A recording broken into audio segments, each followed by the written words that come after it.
what they really felt was important to do is this.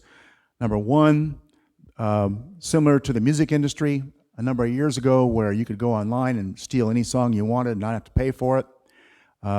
Content is now being stolen off of websites, sometimes when people don't even know it. It's being repackaged, it's being sold, it's being, and the originator of the content, the people who paid for it, don't know about it, they don't get compensated for it, so on and so forth.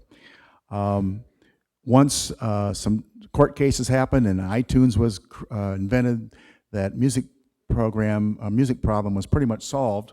Now producers of music get a piece of the action. They don't have to produce any record or CD or anything, any physical product. The money comes in because people are paying for the use of it. And is there a way we can do something like that for newspapers, so that if an unauthorized user of content is found to be and asked to pay a royalty, and the royalty would flow back to this organization and eventually back to this newspaper, would that work? The other concern, another concern, chief concern, was the future of public notices in newspapers. And this is it sounds like it might not be related, but it really is. In our state, it's a huge deal.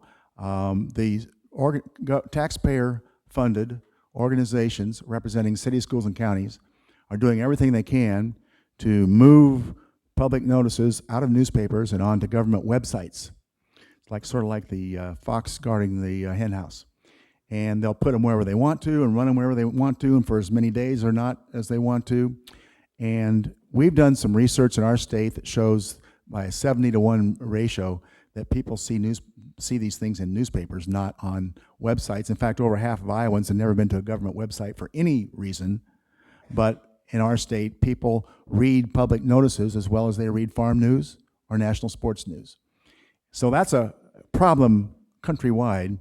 And one of the ways to combat that, one of the strategies to combat that in the legislature, is to have the newspaper associations step up and say, you don't need to spend tax dollars creating these websites. We've already done it for you. We have a website, searchable website, where 100% of all public notices in the state are available to anyone who wants to see it. It's the mother of all websites for a public notice. And so don't recreate that. And there's a lot of other reasons why you should keep it in print and so on and so forth. And that's, in states where this has been done, that tool has been very helpful.